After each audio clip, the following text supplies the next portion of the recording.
My name is Sarah, and I'm 32 years old. I live in a spacious suburban house with my husband, Jack, and our precious 1-year-old daughter, Emma.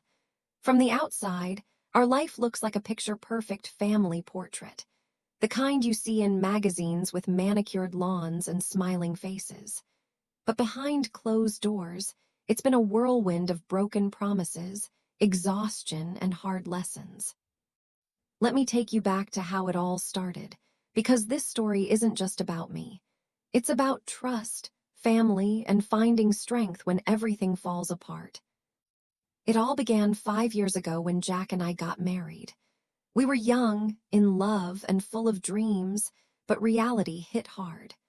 We couldn't afford our own place right away, so we crammed into a tiny rented apartment downtown. The walls were thin, the kitchen was barely functional, and every month we scraped together rent that felt like it was draining our future. Jack worked as a mechanic at a local garage fixing cars from dawn till dusk, while I had a steady job as an administrative assistant at a small marketing firm. We made a pact: we'd save every penny to buy our own home.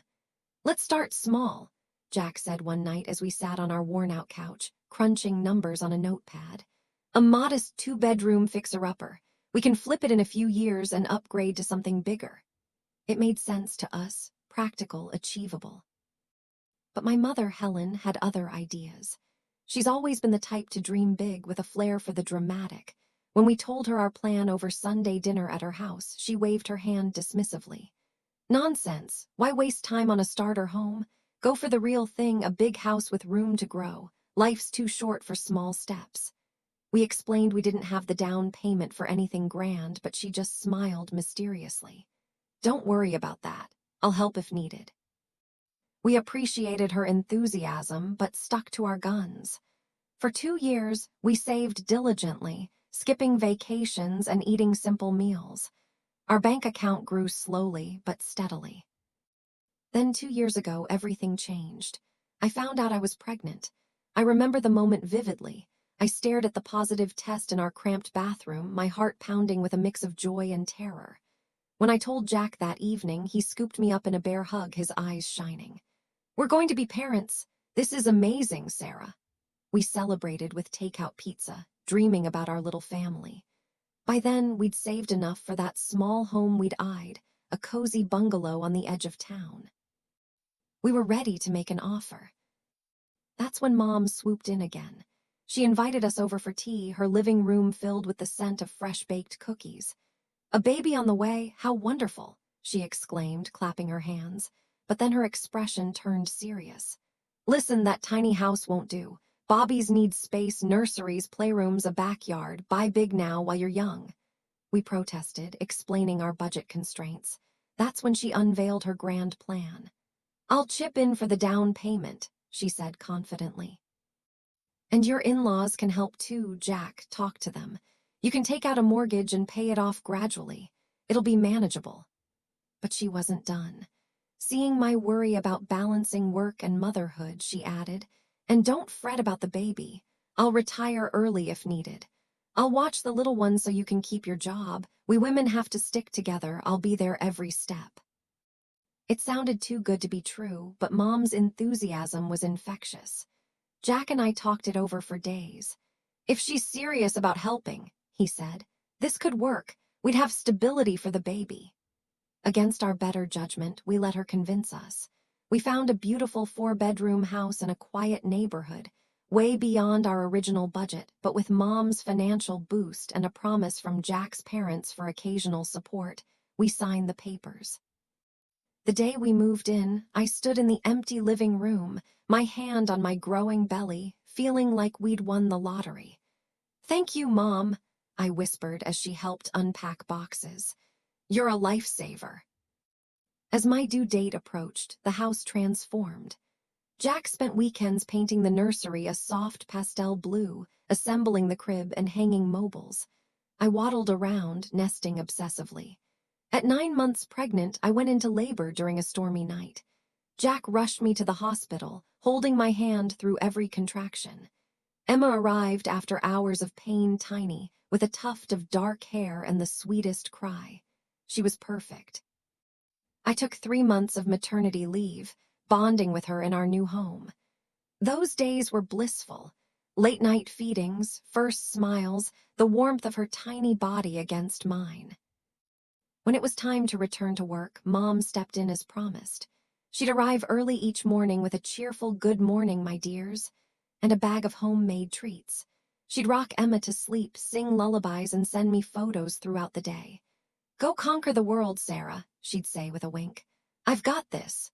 Jack and I were grateful beyond words. "Your mom's incredible," he'd tell me as we drove to work together. We managed the mortgage payments tight, but doable with both our incomes. Life felt balanced, like we'd cracked the code to happiness. Paradise didn't last. One crisp autumn afternoon, about a year after Emma's birth, Mom sat me down in the kitchen while Emma napped. Her face was drawn, lacking its usual spark. "Sarah, honey, I need to talk to you." My stomach dropped. "I'm exhausted," she continued.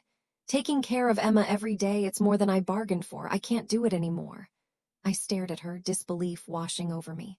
"But Mom, you promised. We bought this house because you said you'd help. What about the baby?" "The payments," she sighed deeply. "I have my own life too, you know. I'm not getting any younger. I deserve to rest, travel, enjoy myself. It's my right to be happy." The words hit like a slap.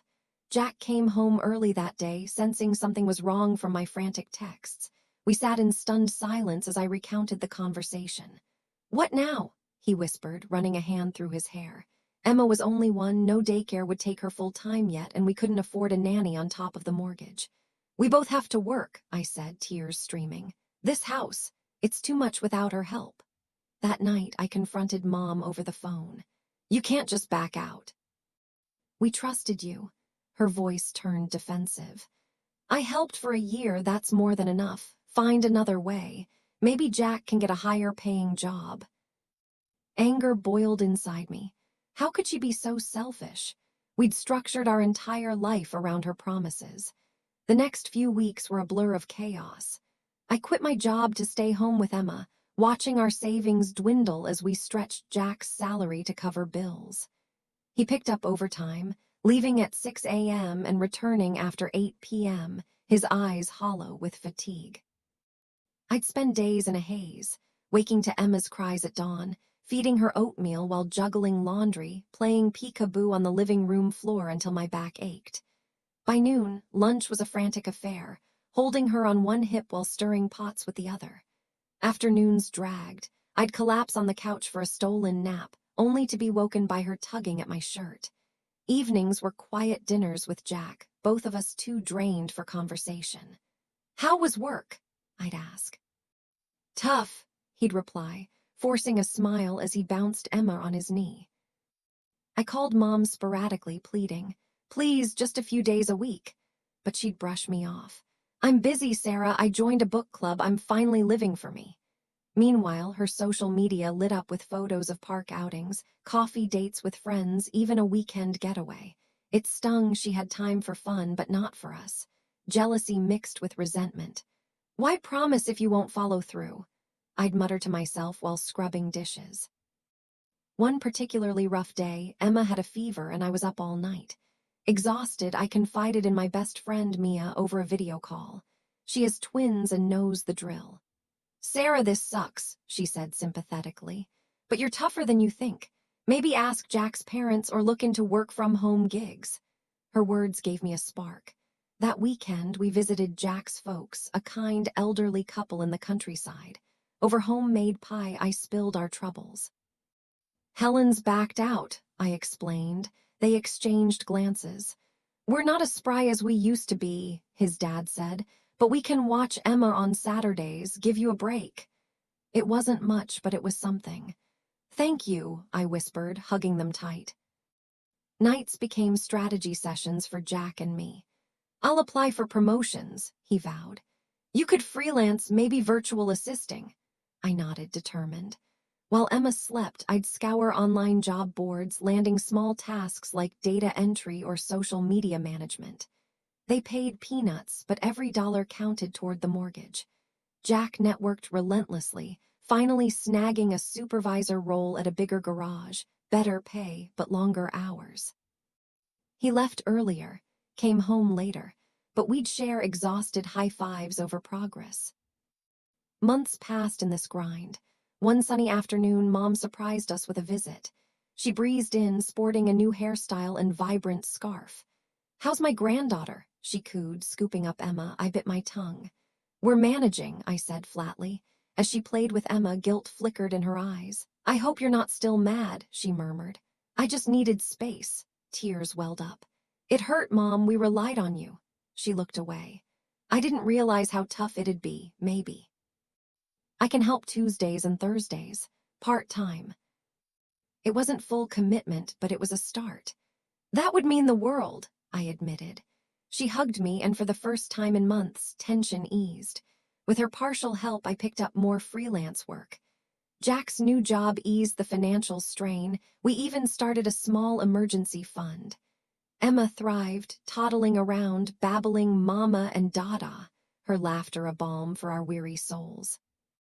Life isn't flawless now. Some days exhaustion wins, arguments flare over small things, but we've grown resilient. Mom visits more, bonding with Emma over storybooks and park swings. Jack and I steal date nights when we can, reminding ourselves why we fell in love. Watching Emma play in our backyard, the one we almost lost, I feel a quiet pride. We've learned, promises can break, but families endure. Mom wasn't wrong to seek happiness, but neither was I for expecting accountability. We're all imperfect, navigating together. This is our story, raw, real, and ultimately hopeful. If it resonates, if it makes you hug your loved ones tighter or think twice about commitments, please like, subscribe, and share. Life's challenges build us stronger. Thank you for reading.